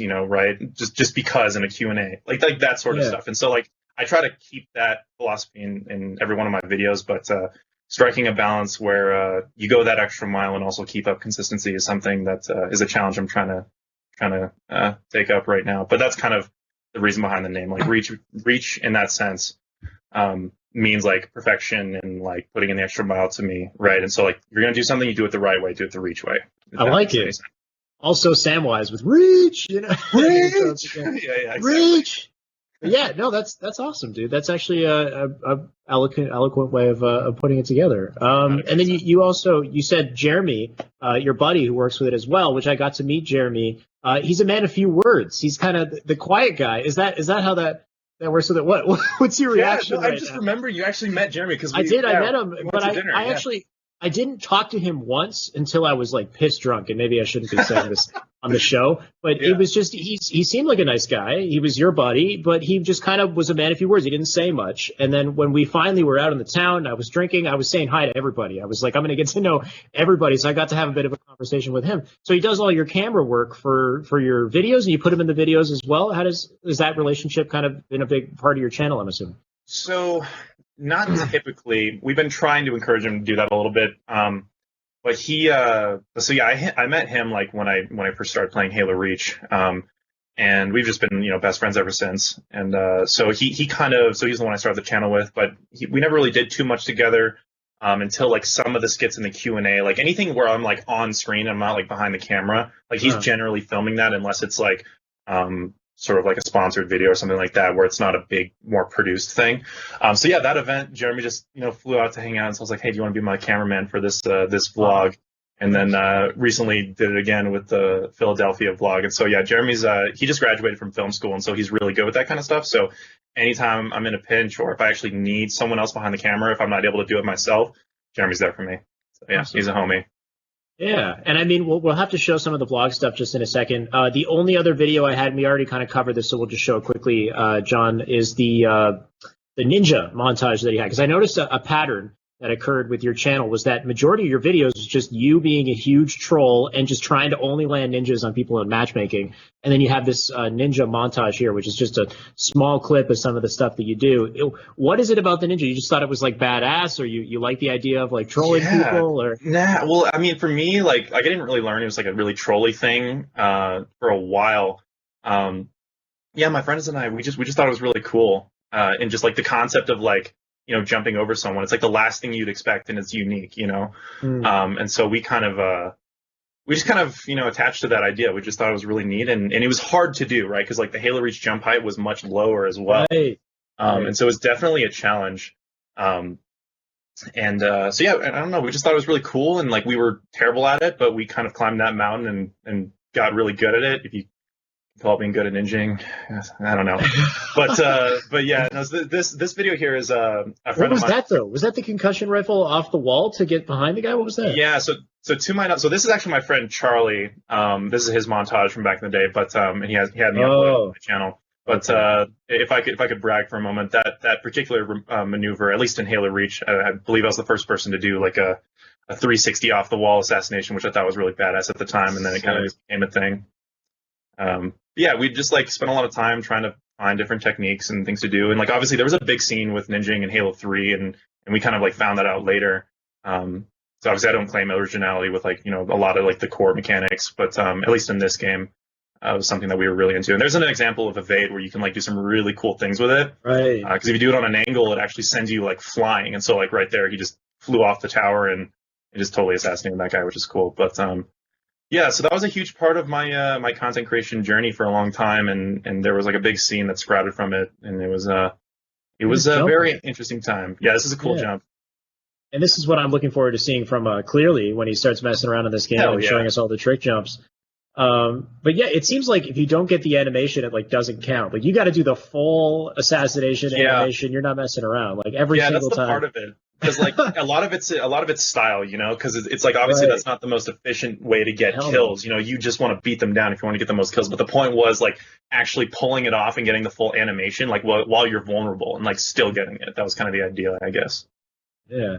And I mean, with Halo Reach on the way back, you got any quick ninja tips for all the guys coming in who want to start BMing and their matchmaking? Oh boy, yeah. You just gotta go for it till it works. Just gotta go for it till it works, man. And it's Halo 5 is really fun because like the thrust mechanic, and so we got back into it with Halo 5, and like I have a ton of like, I think calling back to the updates we were talking about earlier, every single update they would bring a new assassination animation, and so we would make dedicated montages for each new assassination that came in with the Halo 5 updates and stuff like that. So it kind of persists to this day a little bit, and I still have actually one more I need to make, but who knows if that'll happen. Nice. But as far as ninja tips, oh man, I don't know, man. I don't know. You just gotta go for it, and like if it's embarrassing as hell if you don't get it, but you gotta do that first. You gotta walk before you can run. Yeah, I like it. Try again until you man. Turn up your sensitivity. That's what you gotta do. Oh, definitely. Yeah, the most embarrassing ones are when you run and jump over his head when he's in front of you, and then you turn around and manage to ninja him, which is freaking crazy. Like the 180s. Yeah, the 180s. Yeah, that's just like super embarrassing. That's literally like unplug your controller moment right there. Anyway. Yeah, and I think that was like really that was the draw of it for us, because it was just complete annihilation at that point. You couldn't say anything. So now with your channel, I'd say from what I could see, the first kind of 3 years, it's like almost like strictly gameplay, and you would kind of throw your own, you know, unique sense of humor in there a couple times. There was one video where it was like your Halo nightmare or something like that, and at the very end, you actually did show your face briefly, like you were kind of waking up from the nightmare, but you never had like a face reveal. You never had any of these vlogs and the skit work that you do now. When did that start kind of like coming into play, when you started thinking, oh, I want to do vlogs and skits? Like, did you know you wanted to do that like way before the channel or during the I think the skit ideas were something that my friends and I always tossed around because, you know, there's a lot of inspiration from like Niga Higa and, you know, like early, you know, how to be a ninja, those like really viral videos from back in the early YouTube days. Not to interrupt you, dude, but John, let's show the face reveal video actually in the background as well, so we can get like a little bit of context to these. This is a great one. It's like a Pirates of the Caribbean-esque skit that you do. Yeah. You climb this tree as well. Yeah. So this is like a 70-so foot redwood tree in Jeremy's backyard in California. And we just climbed it because we wanted to sort of imitate the scene in Pirates of the Caribbean 1 where Jack Sparrow comes in on a sinking ship. But we didn't have a mast or a ship, right? Yeah, so with this tall ass redwood tree would have to do. But so yeah, Jeremy's filming this, and so he's up in the tree with me. And the idea was, again, like I didn't want to just do another face reveal, like, you know, hey guys, in front of a webcam, this is what I look like. Okay, moving on, you know, because that's kind of, I don't know, a bit standard, and I wanted to go above and beyond and try to do something just crazy, I guess. And so I tried to use it as an announcement that I was going to PAX that year too, which didn't end up working out, but we just kind of made it a whole thing. And we started it in his backyard, as you can see here in this tree, and then we took it to Yosemite. How do you pan out? How do you do this? We had a drone. Oh, okay. Yeah. This video is just absurd. But yeah, so then we went to Yosemite and filmed this next section in Yosemite, and then went to Big Sur, which is like south of San Francisco, like an hour or two, and there was a lot that went into this. But I stayed at Jeremy's house for like one summer, and so that's when we just decided to do this. This video is kind of cursed. And you said that you were inspired by YouTubers like Niga Higa and whatnot, like kind of along the way you wanted to inject a little more personality vlogs and stuff like that into your YouTube content? Yeah. The personality was something that, I don't know, I had a lot of like insecurities with just like my appearance for a long time, and so I think that's why I didn't show my face for a long time on my channel. And then I kind of eventually I started to insert like more of my personality with Halo 5 specifically. And once I kind of got a taste for that, I really went for it because, I don't know, I've always been kind of goofy, but I've never let it show too much in my content. Because a lot of times, like, in real life, school and like swim team, ski team, all that stuff, like, I don't know, me being myself was kind of never, it was put down in a way, I know exactly how you feel. Stuff, yeah. So like, it wasn't encouraged, is what I'm saying, like being like that. And kind of when I found out that not only was it encouraged on YouTube to be goofy and all that stuff, people actively get enjoyment out of it and are entertained. And at that point, it kind of became an outlet, I'd say, for me, just because that's just naturally how I am. And so the fact that people can be entertained by that side of me is something that was incredibly fulfilling for me. And so that's kind of why I continue to do it today, because I just love, showing off whatever it is I can make. And so I just kind of continue with that philosophy because people tend to enjoy it, and it's not for everyone, but it seems to be for a good amount of people. Yeah, and I mean that's the beauty of just kind of the reconnaissance or whatever it's like the internet revolution that's come in and just changed everybody's perspective on humor and kind of what flies and what doesn't. Like I think we both kind of grew up in this era where like in elementary school being goofy and nerdy and whatnot was the least cool thing. You get bullied constantly. You feel like an idiot for it, and you never had an outlet for like I was a huge nerd as a kid. And I got bullied constantly. And it only took me till the very end of high school to finally kind of like grow into my own and realize, I can be funny. I can be myself just in the right outlet and environment and whatnot. And exactly. Yeah. Yeah. No, I feel that for sure. And people love it on YouTube and Twitch and this kind of online world and meme culture in general. It's interesting to see how that's evolved, because it's like a lot of the stuff we were doing back in the day, what people thought was ridiculous, is now like mainstream humor, which is just the funniest thing ever. Yeah. Like nowadays, the cool kids are dancing to Fortnite and whatever those stupid meme Fortnite dance, like flossing and shit. And that's like, you can't floss, you get bullied. No, I don't know how it is, but but yeah, it's nice to see that things have kind of changed. And yeah, like this is what, brings your personality to the channel. And this is what makes it kind of exciting in the modern day too, is like, and that's why we're going to look at Ghost Town Road in a second as well. Because we don't get a lot of that content when Halo isn't quite the mainstream anymore. We don't get a lot of that unique kind of funny parody type content these days. So it's nice to still see it happening, and I hope we get more. But before we get there, of course, you continue to evolve with the vlogging and all the videos you were doing, skits and whatnot. And then you started traveling more. We have the Halo Outpost Discovery vlog. What I first want to do is lead in with this video from Twitter, which is a really cool clip of you just like in laser tag. Hopefully we can get it with audio, John. I'm not sure, but let's play up that full video first, and then we'll talk about the Outpost Discovery. Taquin, they're spawn trapping us.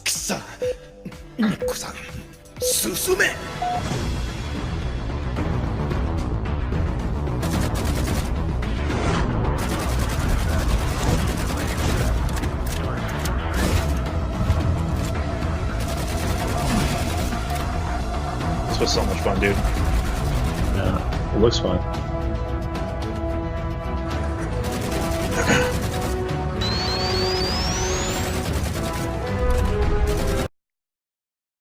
So that looked like so much fun. That's actually where if she's one shot or you're one shot, she keeps nading. Or whatever. That's where it happened. Yeah, that's exactly where it happened. Tell me a bit about this laser tag and the experience. We'll play up some of the Outpost Discovery in the background as well. But this looks like a hell of a lot of fun. For sure. Yeah, no. So this was Outpost Discovery Philadelphia, and I was there with Nick and Jeremy and John, or Unicheck. He was behind the camera right there. He just grabbed my camera while we were doing all these experiences, because we got like an hour or so early, like in before even the VIP hour. So we got to do a lot of the things before the crowd showed up, and so that was just one of the experiences, in my opinion, one of the best experiences at Outpost by far. And so yeah, I don't know. That was just I kind of wanted to make it seem really hype, because I knew that I had like I had like special privilege getting in early, and like I was like, okay, well, I want to cover this and like make it pretty cool, make people want to go see it, and then do these experiences. So I just took that footage and tried to make it as intense as possible, like some John Wick type stuff. So that's kind of what I ended up with. So apparently Outpost Discovery like keeps improving over time. Like the first one wasn't quite as good. You said that like now that you went to this one, they fixed a lot of things. They added new features and whatnot. How has that been? Like, is it seems like a really full-fledged experience now.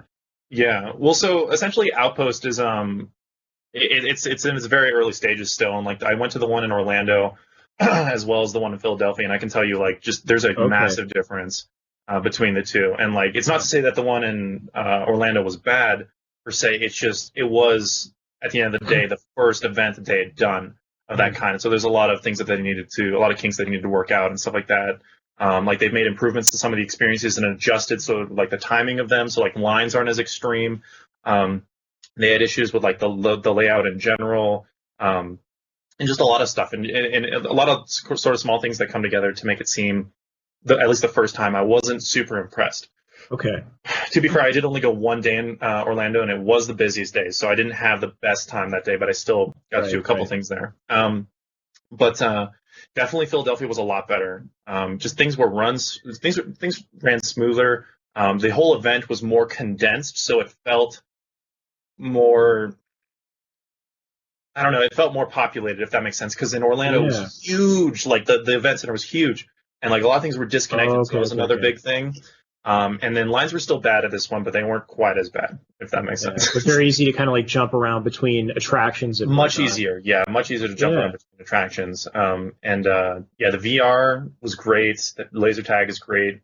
The laser tag for me in Orlando glitched, so like we were getting like shot through walls randomly, and yeah, like we were getting shot in our spawn, like literally behind our spawn. Yeah, like we were getting spawn killed like straight up. Yeah. Like before we had even exited like the little enclosed area, so that was really weird. But then the second time I had no problems and it was a blast. So yeah, it keeps getting better, and I won't be surprised if Anaheim is just like leagues better than the first one.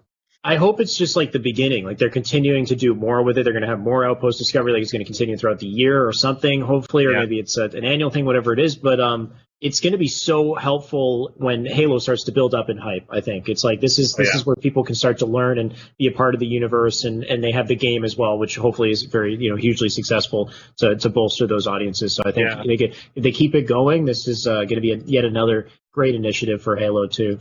Yeah, initially criticized it a little bit because I was like, wait, why are they doing this now? The year and it isn't a thing, but now after kind of seeing kind of how like they're prep. improving, it's prep, exactly. It's like it's good for them to do a full round of it, get a feel for it, for if it's even viable, and then like they'll probably run some sort of promo thing for Infinite. I wouldn't be surprised if they brought it back next year because it's going really well. So John and Tony are telling me to watch my time. I'm terrible at being timely with these interviews. They go on for too long. Let's quickly look at Ghost Town Road, and then right after that, guys in the chat, perfect time to start asking questions for the Q&A. Ask questions, anybody who's watching, about Halo Reach MCC PC, about Halo Infinite, about Ninja, X-Halo. These are the types of things that I want to talk about as well. So if anybody has any questions in the chat that we can kind of spark those discussions, that would be awesome. And if not, I'll bring them up anyway. But Ghost Town Road is kind of like your biggest recent video right now. Let's play that up in the background. This is a Halo parody music video over Old Town Road, which is ridiculous. Tell me a bit about this, and John, let's see some of it too, so we can just kind of laugh. So on the way, I guess. On the way. There we go. Sweet. Okay. Oh boy, here we go. All right, so this video was This video was an undertaking for sure. I almost didn't do it. I kind of had the idea to do it. I was like, you know what, this is an idea that would probably be really entertaining and could potentially pop off and be pretty good for my channel because I was on a kind of a hiatus at that point. But I just kind of was talking to some of my friends in my Discord server, and I was like, all right, guys, let's make this happen. And so the only part of this that I didn't work on, like in terms of like do myself, was a lot of the writing. That credit goes to couple of the guys in my Discord server, Fat Bass, guy named Cordy did most of the writing. In terms of the lyrics, and he pretty much nailed it. So shout out to him.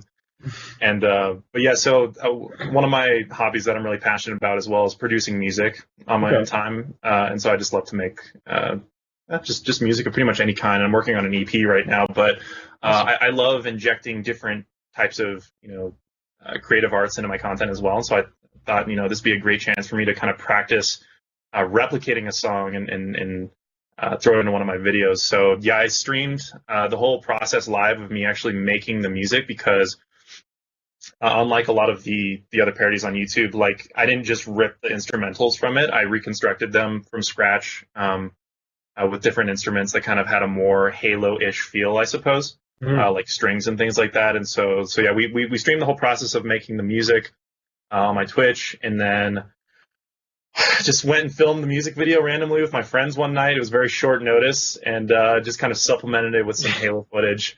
Speaking of friends, he's right there. Yeah, and then Jeremy, I think, was in the background. Or no, who's the guy you're riding too? The guy. Okay, so the guy who I'm riding in this is my friend. What a sentence. Yeah. Yeah, what a sentence. I did not think I would say that on stream here, but yeah, it's my friend Matt, and so he was willing to put up with me. Because I don't know, like the concept of him just sitting there with like an angry look on his face while just all this absurdity is going on just was kind of funny to us, and so we just did that. But so Matt's actually behind the camera on this one because Jeremy lives full time in New York, and I'm in Utah, and so we don't get to see each other super often. So Matt did a good job behind the camera on this one. He pretty much nailed it. How do you do this behind the hog, the warthog? How do you get in there? Oh my God. Okay, that was hard. That was really hard. So how we did that was we did Halo or El Dorito. We went onto that, right? And we went and made like a green screen area in the forge there and put a warthog there. And I took the flying camera and then placed it behind the seat in the warthog, right? So I'm looking out and there's just green screen and there's a Spartan in the warthog. And then I just had my friend X-Created. I was like, all right, dude, just like turn the wheel a little bit randomly. I'll just record that. And then so all the footage outside the warthog is just me in theater mode on Ghost Town, just flying around with a theater camera because my dumbass didn't realize that you literally cannot spawn a warthog on Ghost Town in Halo 3. So I had to green screen literally all the footage there of the warthog in the map. So yeah, anytime there's a warthog on Ghost Town in that video, and it's literally called Ghost Town Road, and it's about warthogs. So I was like, as soon as I figured that out, I thought to myself, damn, I kind of screwed up here, but we're out here. That's epic, though. Like, are you happy with the payoff now that you've seen it? And then, I mean, you're hitting like 500K in views. How do you feel about it? Yeah, no, I'm thrilled, honestly. Like, I had hoped it would pop off, and it did, and I'm really excited about that. And honestly, it seems like people really enjoyed it, and something I didn't expect was the whole sentiment of like it's a throwback because yes, that's what I was gonna say. Yeah, that kind of surprised me. Yeah, because the top comments are like, "Yo, Halo parody videos in 2019. This is still happening," or "This takes me back like to the good old days, golden age of Halo." Did you have any inspiration from? Yeah, you were. So did you ever watch any old parody videos and stuff like that and think, "Oh, I want to do one myself," or was literally just like you liked, or why the song as well? You just liked the song. You decided that it was going to be that song specifically. Like, kind of where do you get the inspiration for something like this? Yeah, I didn't. I've never watched any of the old parodies really, and I did not expect that to be like a note that was struck with people watching it. So that was a pleasant surprise, and it was really cool to kind of like. It seemed a lot of people genuinely enjoyed it and kind of brought them back. So I was really happy that it was able to like be kind of nostalgic for a lot of the people watching it. So that, I don't know. I just saw it and I saw Old Town Road and it was blowing up. And I was like, you know what, this is probably a good opportunity to just like put something out there that could get kind of popular and kind of boost my channel again because it's been a hot minute. Yeah. And so kind of set out with that goal in mind, and it worked, which I'm really thrilled about.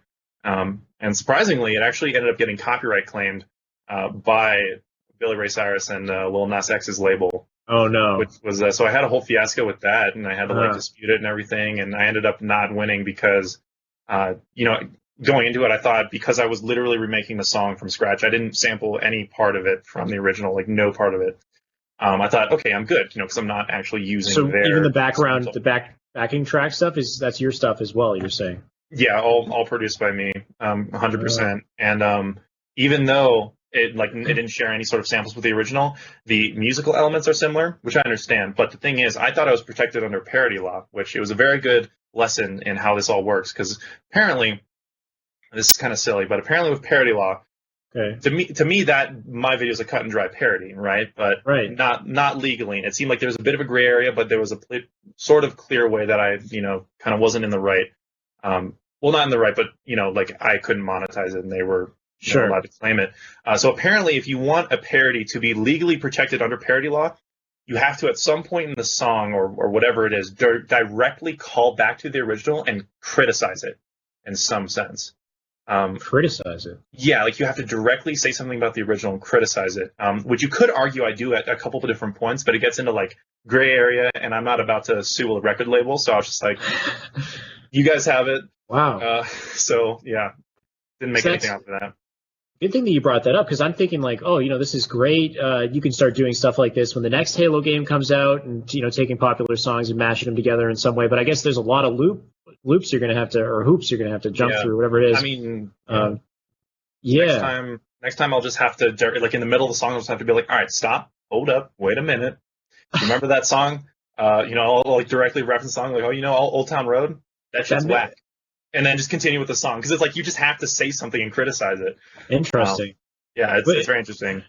And even if you do it, you're still going to get into the fiasco again, though. Like somebody's going to claim it. You're going to have to go through the whole process. It and oh no. But yeah, no, and it's something that's I'm not really trying to become a parody music YouTuber. It's just a thing I thought would be fun. So I may do it again in the future, but I don't want to really be locked into that, I guess.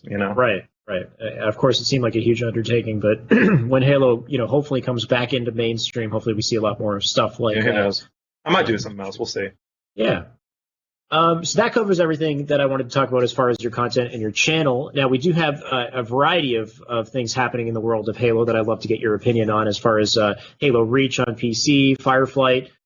We also have Halo Infinite as well. And then we also have our questions in the chat, guys. So continue asking those questions. We're saving them right now. Let's actually ask one real quick here from Miss Melee, who says, I love your vlogs and watching your stream. What's your favorite skit parody that you've done just thus far? I can't stop watching Ghost Town Road, my favorite. Well, first of all, thank you. And my favorite skit has definitely got to be like the Naruto skit at the end of my my Q&A a couple of years ago. My summer Q&A. It's called like Anime IRL, something with like your that. hair. Your wild anime hair. yeah, I was searching through your channel. I saw that one.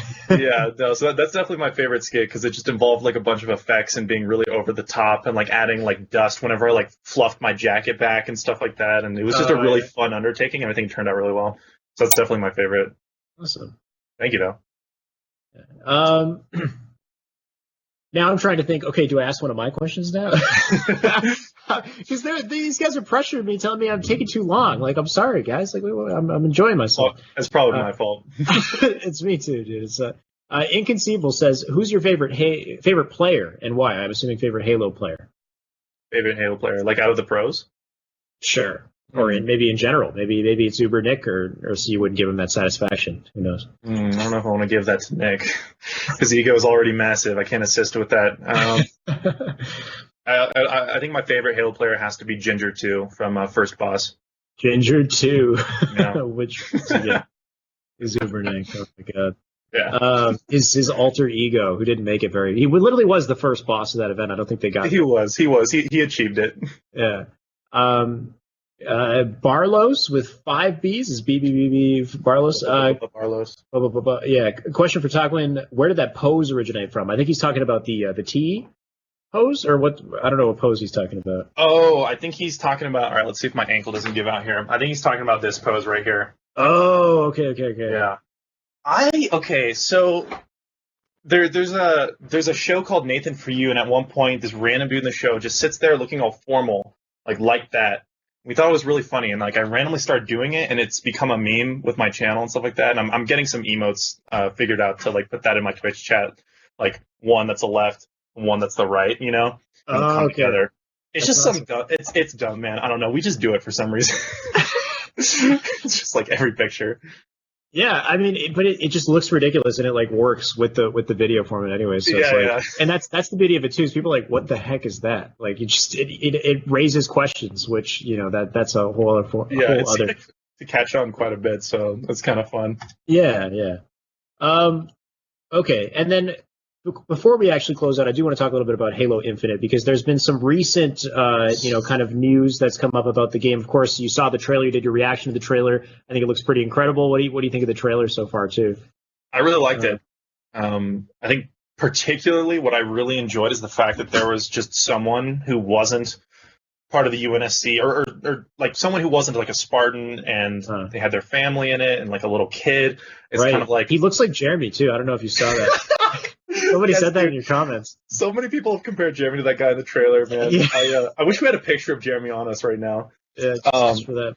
But yeah, no, I just like that it had the dude's family in it. And it's a weird thing to like really like, but it's because it kind of reminds you of what it's all for. Because a lot of, I don't know, Halo 4 and 5 is just like this huge ass shit's constantly going down. You're blowing shit up, blockbuster. Yeah, but it's like at the end of the day, you're fighting for humanity. And it was cool to like put that back into the mix a little bit and like remind you what's like, behind everything you're doing. Yeah, there you go, right there. And then Chief obviously was really sick to see. And dude, the trailer, like I liked it, but it's not until I got to that last shot where Chief was walking towards what I believe was Cortana in like a control room. Right at the end, and like the music, just everything, her voice. Oh my god! Did you hear the hidden audio file thing too? Did you hear that? Yes, it was Cortana saying something, right? Right. I don't remember exactly what it said, but yeah, no, that last moment in the trailer really got me really hyped. Yeah, I think they nailed the look of Chief, and I think that's a great precedent. Of course, we want to see gameplay, but this is a good tease to kind of get us going for sure. Yeah. The other things I wanted to show was, and I know you've been tweeting about it, we had some tweets from Ninja related to Xbox. If we can show those real quick, John, the first tweet that I have is a status update from Ninja. He's got, I don't know if it's the Phil Spencer one. It might be the Phil Spencer one. There he is. He's hanging out with Phil Spencer, gave him a signed copy of his book, Get Good, and now Phil Spencer's apparently gotten good at video games after reading the book. And then the second one is a status update from I can't remember his name. I'll read it when we see it. But he's a big individual in Xbox. He's Mike Ibarra, who's I don't know his exact job title, but he's huge in Microsoft's Xbox. But it says, yeah, great dinner with Ninja and Jessica Blevins tonight. Great people. Xbox plus Team Ninja equal epic upcoming things. Stay tuned, which is just, that's all the information I need to know. Like there's, Xbox, Ninja came from Halo. Halo's coming out. You Ninja, already Halo. know. You already know, man. Yeah. What do you think about all this, man? What do you feel about Halo's future based off of what we know so far in the Ninja stuff? So with regards to like Ninja and Halo, like I'm a massive fan of Tyler. I always have been. I remember watching him back in Halo Reach streaming. And so like, I don't know. I just think he's great. And obviously he loves Halo. And with Halo 5, he kind of grew away from it a little bit because he wasn't a huge fan of that game and obviously blew up with Fortnite. And at this point, I think he's probably, money isn't really a big factor for him anymore. He's got tons of it. And obviously it's great to have more. But I think there's a little bit more behind, them linking up with Xbox. I think it's definitely going back to Halo and his roots. And I think Xbox sees the value in having him as a face for, just a face of Xbox in general, because he's a household name at this point that's recognizable like everywhere. I was in Japan the second time, right? And I was staying at a hostel in Tokyo. It's like a capsule hotel where everyone sleeps in cubbies, right? Okay. Random tangent. But we were chilling in like the common area, and I was making some ramen. And yes, you were. This dude from of course I was. Dude from France, guy from the US, another guy from Sweden. They're all hanging out. I overheard them talking. They were talking about like Ninja and like Fortnite and PUBG and stuff like that. And I was like, hey, what's up, guys? I'm a gamer. I know Ninja. What's up? Yeah. And we all just had like a huge conversation about it. So it's like literally everywhere you go, there's people who know Ninja in some form. And so he can just be the face of Xbox and everything. And I would like it if he was the face of Halo again. That would be pretty sick for us, I think. I don't know if I want him to be the face of Halo. I'm just thinking like just amazing things to come as far as his representation in Halo and other content creators too that can kind of be built up as well. I think it sets an amazing precedent.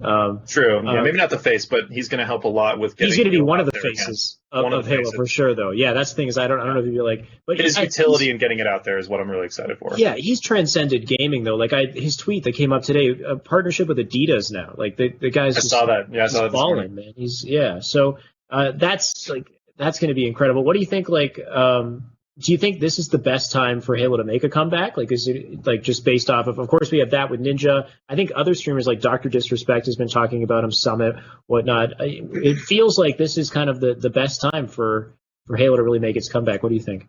Yeah, I think so too. I mean, yeah, Dr. Disrespect and Summit, they've been talking about wanting to play Halo for a while and just wanting a good, solid arena shooter kind of back in the mix. Yeah. So absolutely, I think now more than ever is like a great time. You know, they've taken their time developing Halo Infinite, and I think everything's in place at this point, and all us content creators, we're ready. You know, we're going to have our fun with Reach on PC and MCC on PC and everything like that, and that'll kind of build up hype slowly to it. And after that point, I think the only thing left to really fall into place is Halo Infinite being a fantastic Halo game, which I think it will be, but obviously we don't know until we play it. Yeah.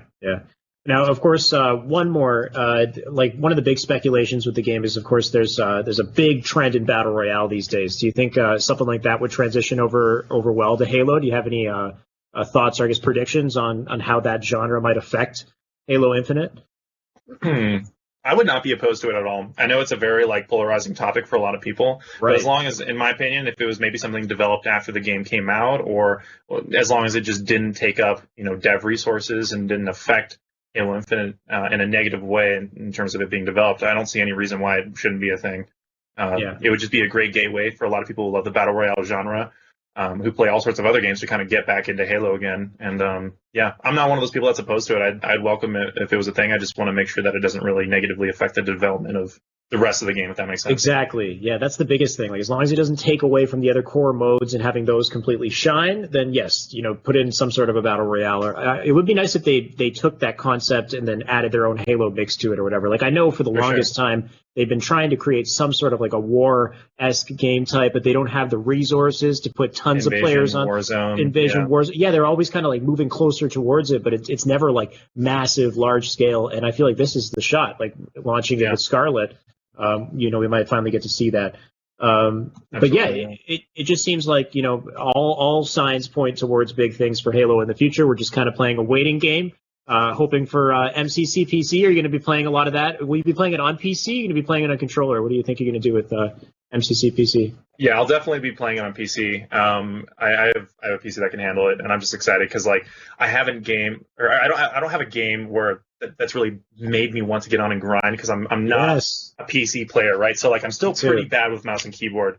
Yeah. I tried a little bit with Apex, but then I ended up just playing it on console just because a lot of my friends were there. I did the exact same thing, yeah. And then a bit with Destiny 2, but then I kind of fell off with that, and so I'm just bring Halo to PC, man, because it's just going to be the one to tip me over the edge, and I'm going to grind on mouse and keyboard and get good with it. So yeah, I'm definitely going to be playing on PC for sure, streaming it a lot too.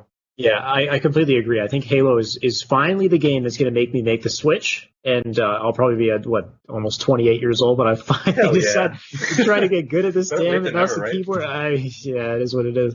But yeah, because I will just get absorbed in it. I'll put me in an octagon for hours, and I'll just flick shot, until I get it, whatever it is. Are you down to octagon some Halo later? My shot needs some improving. Some Halo. Don't get me started. Or even I've got a live stream at 8:00 right after this, and I'll start it with an octagon, and then I'm going to be just throwing myself back in the gauntlet once again. But okay, all right. Anyway, that does cover everything I have as far as questions for you today, man. Thank you so much for joining me on the show. Excited to see what comes in the future of Halo, and I know you're getting back on the grind. So any big goals for you coming up? What can we kind of expect to see from you in the coming months? What do you think?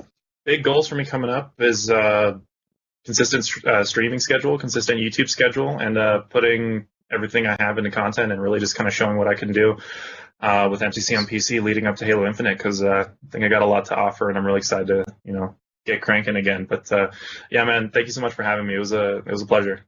No problem. And what about HCS Grassroots? Have you thrown your hat in the ring there? I'm sure. I can't believe you're not there. Maybe it's just because you haven't been super consistent recently, but once that comes back, 100%, I see you joining that. Yeah, I got an email back, and they're saying, hey, we love your content and there everything. You go. But now that you're back in town, we'd just like to see a little more history of consistency now that you're back. So that's just all I'm working towards right now. Love it, man. So yeah, keep grinding. You've got that, and then once you get in the program, there's live.halo.gg. You get broadcasted on their website. Halo grows. These channels grow. I think it's it's the all signs point towards a positive future for Halo. We're all moving up. Let's get that going, man. I'm excited. Thank you so much for joining me once again, dude, and hopefully we get to play online sometime soon. For sure, man. I look forward to it. Thanks again. problem. See you around. All right, and that'll close today's show. Thank you guys so much for tuning in and for asking your questions once again. Now, I know some of you guys are waiting in the chat for our grassroots giveaway. We do it every single episode. All you got to do is type !grassroots to enter yourself into the giveaway. But we probably already have our winner. I'm going to wait here and see who it is. So just let me know as soon as you got it. This is my okay. That was my drum roll right there. We got Gaster with the win. GAZSTR with the HCS Grassroots BR and nameplate. Win. Congratulations. Enjoy the goodies. I assume somebody will send you a DM and get you that code so you can get the download. But that will close today's show, guys. Remember, you can also support the show with merch as well. Let's throw up the merch. We've got nice hoodies, T-shirts, all different goodies you can buy to support not only the show, but me as well. And, of course, I would highly appreciate that. And remember, guys, if you missed it live, you can always tune in on YouTube. We take the full VOD. We upload them on YouTube. You can watch them there, or you can listen to it on the go on Spotify, on iTunes, on Google Play. So lots of ways to get involved with HCS Weekly. When you see me next, the focus is going to be all on Atlantic City. We've got Atlantic City coming up, big things coming up in Halo's near future. So let's get excited, guys. Looking forward to seeing you again next week. Have a good night. Okay.